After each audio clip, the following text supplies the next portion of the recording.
Audio Jungle. All right, this is a very special episode for Colton Norhold, who was holding a pineapple juice can, maybe in the most ridiculous fashion I've ever seen in my life today. Would That you was agree? crazy. Yeah, He that was like crazy. I He was like like sent this. it. I sent it in the group chat. I sent it in the group chat, and he like entered the group chat like 3 hours later. Like he didn't do that. Well, yeah, because he was golfing. All that guy does is golf. That guy's. I hate that guy. Okay, but this episode is about the Atlanta Falcons. Colton's a big Atlanta Falcons fan. Probably my favorite Falcons story as of right now, and we'll get to it, is we have a unnamed source in the NFL who is giving us the draft picks probably like 5 minutes early during the draft, and I was in a Discord chat with a bunch of people, and I'm like, I get the text, and it was like, you wouldn't believe what the Falcons just did. Yeah. And I'm like, did they not take, like, who'd they take? Like, they take a wideout? Like, did they take Roma Dunze? Like, what happened? And he goes, Michael Penix Jr. And I remember I told Cole Michael Penix, and he was like, nah, like, stop messing with me. It gets announced. We're clowning him. We're laughing. He literally goes, man, I'll be right back. Mutes his mic, comes back like 20 minutes later, and was just dead quiet for the rest of the evening. He was like genuinely devastated the Falcons took Michael Penix at 8, and it might have been the funniest thing I've ever seen in my life. Yeah, I remember texting you about this as it happened, and I'm like, what in the Why? hell is happening? Why Yeah. did they just do that? But with that being said, now that the dust has settled, how do you feel about that pick? Do you still feel like we did back on draft night? I think it's probably the biggest fumble that you could possibly have, like, in your off season. It just seemed like, I would honestly like put it as like irresponsible. like Yeah. like I know that like Kirk is coming off of an Achilles, but you knew that when you signed him. So Yeah. that's not a shock. That wasn't a shock that he was coming off an Achilles injury. I feel like using the draft capital at 8 to take Michael Penix Jr. instead of potentially trading back and maybe taking somebody in the second round or maybe even later. I felt like that was a misuse of resources. So yeah, I feel the exact same way about it. I think it might have been. I think it'll probably, unless if Michael Penix turns out to literally be God, I think it'll probably go down as maybe one of the worst top 10 draft picks like in a very long time. Especially now, I don't know for sure if there was an edge rusher that was worthy of being picked at 8 or 9, wherever the Falcons took him. Dallas Turner. When did he go? He went at 15 to the Vikings. Didn't they trade up to get to 8 or 9? No. The Falcons. Dude, the Falcons, they were at 8.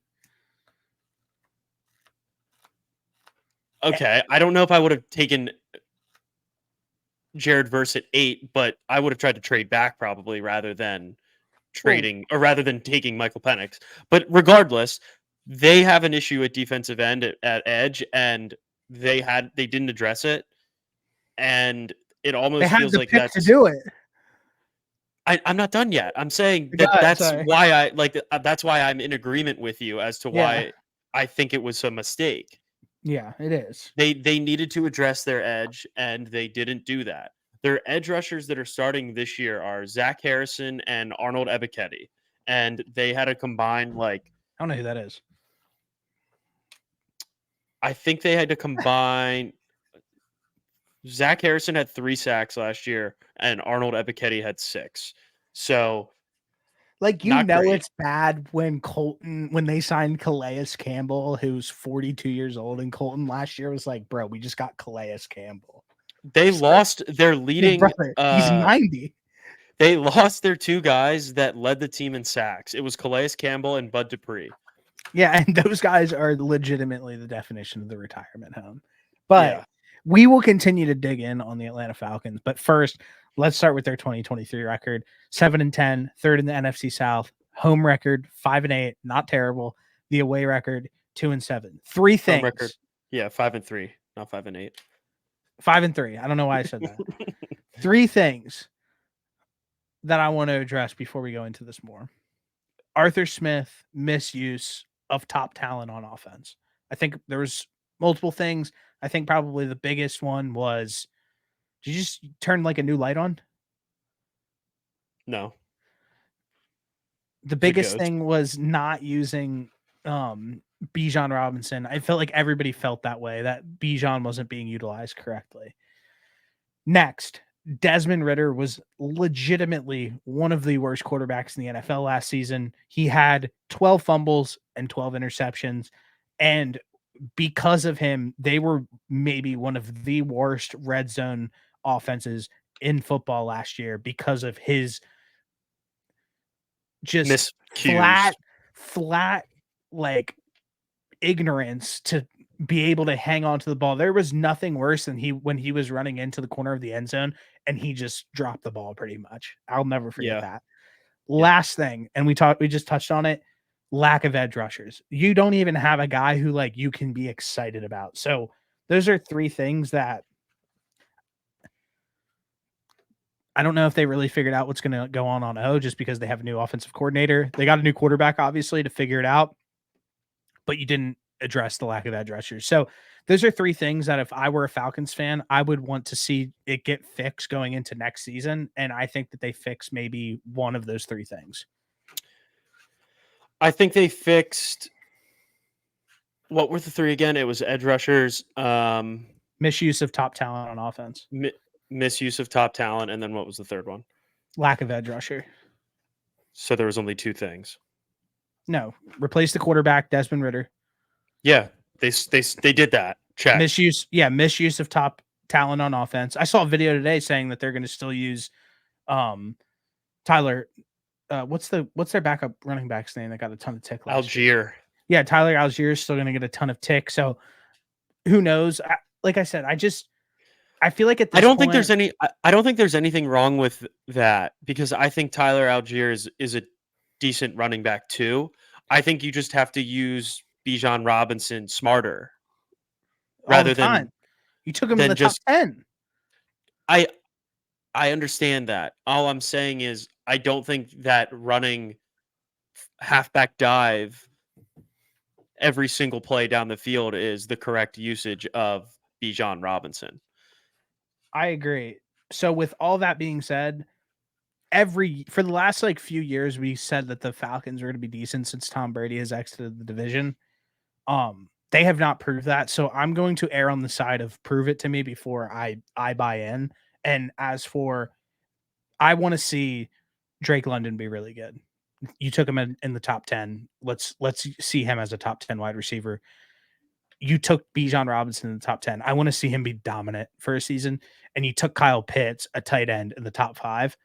I need to see Kyle Pitts be dominant. Otherwise, like, I don't think that like you're using your top talent on offense in the correct way. So I am waiting to see it before I give that like a check mark. But that's just me. To be fair, they haven't even given these guys a shot to be or to show anything because of how bad the quarterback situation has been in Atlanta. Does that stunt development? Could that potentially stunt development? It absolutely could. But I mean, there were still moments where we saw like flashes of all three of those guys being good. It's just a matter of Kyle Pitts hasn't been good since his rookie year. He was certainly better last year than he has been. But you took him in the top 5. That's the difference. I know that, but you got to get somebody to get him the football, and Desmond Ridder, Taylor Heineke are not capable of doing that. Hey, Taylor Heineke has all the tools. Okay. People forget Taylor Heineke almost led the Commanders to a win against the Buccaneers in 2021. 2020. Yeah, he has all the tools to be a good quarterback. Besides being able to throw. Like I said, I just want to see the price tag of taking all of those guys in the top 10 and them being like true playmakers and like able to like take over a football game. Like we're not talking about guys who are like decent or whatever. We're talking about guys who you took in the top 10 to be like legit game changers like every time they touch the field. And I want to see that out all three this season. I get it. I agree with you. I understand. I just think this will be the first season that we actually will see more out of those three guys than we have before. So I respect that take. So losses. Get rid of Arthur Smith. Man, that guy doesn't have a snowball's chance in hell. It turns out he's just from a billionaire family. guy's So got no chin either. he How's has he eat no soup? chin. And he's from a billionaire family, and it makes me think just like I think he's faking it. Like I just Me don't too. like I just think I don't think he has not a clue what's going on. And I just think he's a billionaire and he doesn't give a shit because he knows that He's he has all this money. he's the Pittsburgh Steelers problem now, I believe. We'll talk. I have strong words about the Pittsburgh Steelers. We'll get into that when it comes. Next, you lose the elite pass rushing duo of Bud Dupree and Calais Campbell. Probably a devastating loss to their defense. Both of those guys are over the age of 40. Mm-hmm. Is there anybody else that lost? I don't know if I'm missing anything. I got Jeff Okuda, Jonnu Smith, Cordero Patterson, Matt Collins, Desmond Ritter, and Van Jefferson. Van Jefferson isn't on the team anymore. Oh yeah, he's on the Pittsburgh Steelers. Jeff Okuda's washed. He's a bust first round pick. I'm not shocked that they didn't re-sign him back. Everybody else, like whatever, it is what it is. Like you lost those guys, but I don't think that they're anything to be like that upset about, in my opinion. No, I mean they already addressed their wide receiver. Like they added Darnell Mooney, which is great. They have Rondale Moore. They got him in a trade. So I mean, I think those are two guys that are better than Matt Collins and Van Jefferson. So No, I agree with that. Additions. With these additions, I'm gonna ask you a question. Kirk Cousins, is he healthy? My initial gut feeling is he'll be fine. yeah, I think he tore his Achilles on November 1st, so he should be fully good to go come week 1 of the season. And the thing with him too is like he's not a guy who is reliant on his athleticism that I'm like, oh fuck, like he's not gonna be able to rush for 50 yards anymore. Like he's never been able to do that. So realistically, yeah, if you can give him like almost like a foot and a half to 2 feet on each side of him, then he'll be fine. And I actually think that the Falcons actually have a really great O-line. I think that They do. They do. The next one, addition, Michael Penix Jr. We talked about a little bit, but just why? Like it seems like that wasn't the right pick. I know that they said that the reasoning why they did it is because their plan is to not pick at this point of the draft for a really long time, and this would be the last time that they'd be doing it. So they wanted to like secure their future or whatever. That's fine. Michael Penix Jr. is 25 years old. So by the time he plays, what is he going to be, 27? Like, I just don't get the pick. I thought about somebody, I think when it first happened, I said, oh, like, why not take JJ McCarthy? He's like 20 years old. And it makes sense for him to sit behind somebody like Kirk Cousins for 2 or 3 years and maybe he could develop. But you took the older, injured, banged up dude who's a lefty. Felt like it just like we talked about earlier, it's just a bad pick. Yeah, unless like the Falcons know something, like I just said, obviously that I think Kirk Cousins is going to be good come the start of the season. Maybe he's not, and maybe he does go out there and that Achilles starts acting up, and then the timeline for Michael Penix is much sooner than we thought. But I don't know if like They have big problems if that's the case. Yeah, that's what I was just going to say. Is like they are in a situation where they could very well be the best team in the NFC South with Kirk Cousins at quarterback if he's healthy. But I don't know if I can say the same thing bringing in Michael Penix into this situation. I'll get into that in the 2024 prediction because I agree with you. I just don't.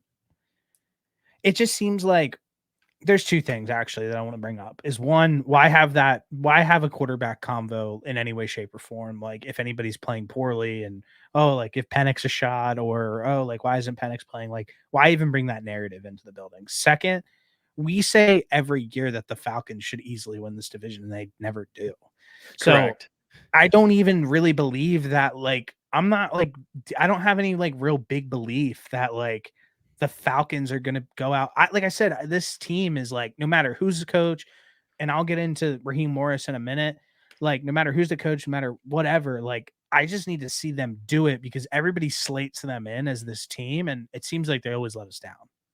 Because they have the personnel, they just don't have the quarterback play. And I think if you have a healthy But Kirk do they Cousins, like, then you finally have the quarterback play.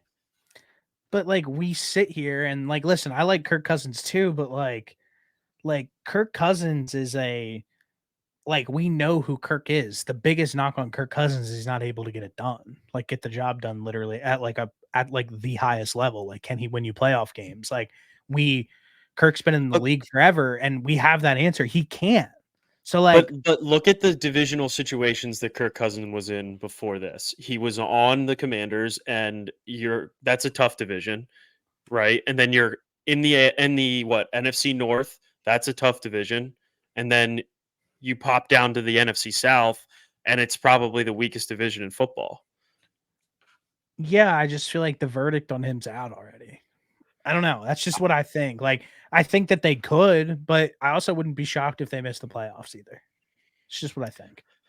I mean, the volatility of that division, anybody can win it or anybody can lose it. So like I do think that that's fair of them, you thinking them potentially missing you could see them missing the playoffs, because I do agree, just because I don't think there's any like clear, I don't know, like I don't think the Falcons are like worlds better than anybody else in that division.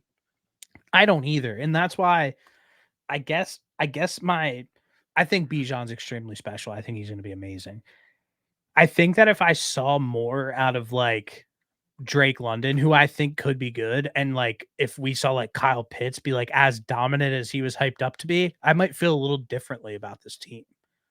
I I just would. don't want to write either one of those guys off as um bad or washed until I see them with an actual quarterback. But Do I as think of that they're right going to go now, out there and like blow out, like have an insane season, either one of those guys? Probably not, but like I think they'll put up much better numbers than what we've seen. when Kyle Pitts was taken at 3 overall, like, has that pick made any sense as of right now? Like his first 3 years of his career? Because it doesn't at all. He has not been worth that price in any way, shape, or form. He's just not that good. I know, I agree, but they haven't had they should have taken a quarterback 3 years ago. Well, they had Matt Ryan, Matty Ice. Matt Ryan was 37. But I agree with you, and I hear and you're saying all of this too, but like then at the same time, like how old's Kirk Cousins? 35, coming off of Yeah. an Achilles Yeah, you're injury. right. Yeah, Like we're having the same conversation about the Falcons that we you're had right. 3 years ago, last year. Like I think that, like I said, as of right now, I need to see them prove it. And first things first, not hiring Bill Belichick this offseason was the dumbest shit I've ever heard in my entire life. And you went with Raheem Morris. Raheem Morris has been a coach hasn't been a head coach in this league for 13 years. Last time he was a head coach, it was with the Bucks from 2009 to 2011. His record was 17-31. His best season was 10-6, and he has never coached in a playoff game as a head football coach. Why should I feel good about him being a head football coach in this league? Tell me why. I don't have a great response to that. I do, however, have a comment about how the worst thing that the Falcons didn't do was sign Lamar Jackson when they had, or trade or Well, whatever yeah. for Lamar Jackson when they had the Well, chance. they had Desmond Ritter. Why would they go and Un- get Lamar Jackson when you have Desmond Ritter? I, I don't know. That was the most insane situation I have ever heard. That's All the right. worst decision that they've made in the last 3 years, 4 years, not freaking taking Kyle Pitts at 3. It's why wouldn't you bring in a top 5 quarterback, an MVP quarterback? 2 he has 2 MVPs? I agree. So that's fine. That's in the past. They go this offseason. They don't hire Bill Belichick for whatever reason. Hire Raheem Morris. Like I just said, he has not been successful as a head coach, plain and simple. Um, we're all over the place. Let's reel this back in, Yeah. and then we'll get to it. What makes this team special? Stacked young talent. Jesse Bates is an absolute game changer. 27 years old. AJ Terrell, I think he's a good corner in this league. He's 25. Drake London's 23. Bijan's 22. Kyle Pitts is 23. That's a good young core of talent in the secondary and skill positions that like I said, we need to see it play out for maybe Drake and Kyle Pitts, but all those other like I said, I think Bijan's going to be extremely special, and Jesse Bates and AJ Terrell are both dogs. So I think that that's something that you can lean on is their young talent. Yeah, I think their defense was pretty good last year. I mean, obviously outside of this edge issue, the rest of the defense was pretty solid. Because of Jesse Bates, he's a game changer. He's a dog for sure. Yeah. So, I mean, if you have a guy like that kind of manning the defense in the back end, I mean, there's only so much that a free safety can do, obviously, just like any other position, but you got to feel good going into a season with him as your free safety. No doubt. And I think something like we knock the Falcons, those guys are all get picked up through free agency and key draft picks. And I think that they've done a decent job of now. Some, I think that there's a question mark whether if the price tag was worth it. But again, we'll see that play out this year. Their biggest weaknesses, edge and quarterback. I think quarterbacks are one of a big weakness for them. I've mentioned it already is we like Kirk is Kirk. Like we know who he is. He hasn't really been able to get it done anywhere he's been at, no matter what the division is, no matter what it looked like. He has not been able to get the job done. And that makes me question like why would he be able to get the job done here? And we'll watch that play out, obviously. Yeah. Yeah, I agree with you. And then Edge, obviously, we talked about already. I'm really somebody's gonna have to step up on this defensive line and get pressure to the quarterback.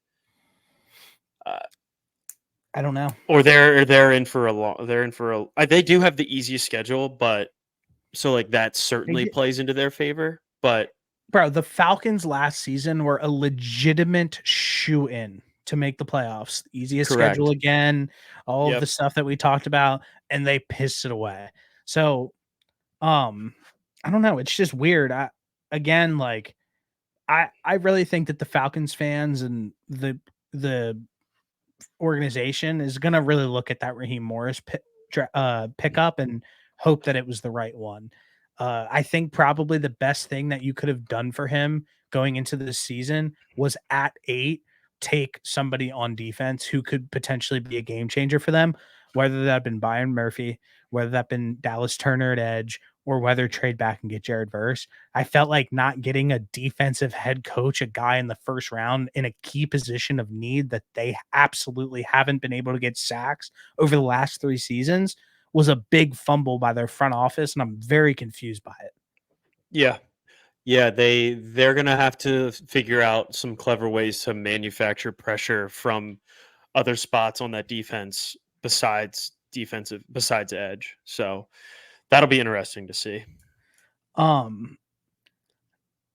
So 2024 prediction. You go first. What do you think? I have them at 9-8. Yeah, I mean, I could see this team. I realistically think that this team is anywhere from 7 to 9 wins. I just don't know who's better than them in this division. But as I ultimately said, after last year, I will no longer shoe the Atlanta Falcons into absolutely anything because the Atlanta Falcons just seem like one of those teams who like love to fuck it up. They do. They really do. It's insane. The last 3 seasons they've gone 7-10 every year. And they've managed to do that with very easy schedules along the way. So, I mean, how funny would it be if they went 4 in a row at 7-10? It would be insane. Do you have anything else that you'd like to add on the Falcons? I feel like I got everything out. Sorry to be so negative. I think that like the ceiling of this team is like a first round playoff exit. I don't think Yeah. that like anything above that is like very realistic to talk about. Yeah, I completely agree with you. I think I don't even.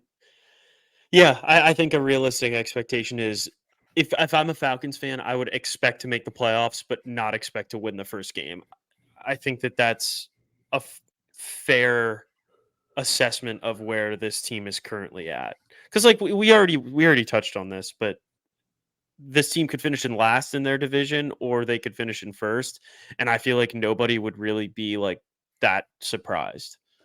I wonder what Falcons fans think. I know Colton's just always so negative, and I probably feel like majority of their fan base is kind of negative about the potential outlook on this team because you kind of really never know what you're going to get with them. They always get their hopes shot up, and it seems like they always get ripped back down. So it feels like they're like, I don't know, like they're like weary of their feelings.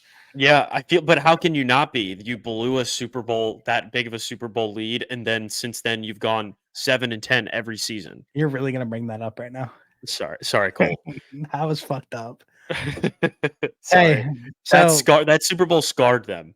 no, it did. I mean, I think it did. That's why It I would feel scar like any team though. Like, what are you supposed to do? You have the best player ever on the ropes, and you just fold in the second half. I just think what's really dumb, and I'll shut up and we can end. And I look back on it is like you did not hire Bill Belichick because you were so hard set on not having complete control over the entire roster and personnel, but then you draft Michael Penix at 8. Like, Yeah, you know what I mean? that's a Like, move. That's what Bill Belichick would have done.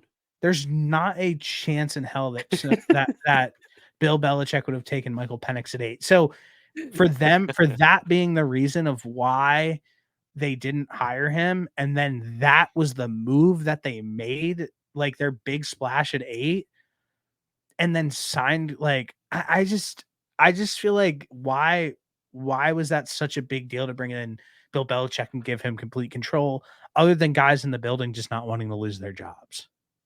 It was a Uh, selfish move by the guys in the yeah. building to not want to lose their jobs, and then they went and took maybe the worst pick in the draft. Unless if Michael Penix somehow rolls out like next year or midway through this year and legitimately is like the second coming and is slinging the ball over the field, He's Mike then like Vick. I'll shut up. Well, he can't run. I know, but it's the thought that counts. Yeah, he's left-handed. That's exactly right. Yeah, All right, brother. Falcons fans, sorry about that. Yeah, that Especially was you, Cole. aggressive. That was I aggressive. didn't I'm sorry. I didn't mean to bring up the Super Bowl. Yeah, it got dark quick, and I'm sorry that I turned up, but I feel like they're all fair points, and I don't know if Raheem Morris was the hire that I got this offseason and looking at his fucking past, I would be like, yeah, like, is he cut out to be a head coach? Like, shit, I don't know. This is also personal preference, but I would much rather, and I know defensive minded coaches can and are successful in the NFL. I just personally would rather have an offensive minded head coach. For sure. But that's just personal preference. All right, brother. All right. Go Have a good Birds. one. Audio Jungle.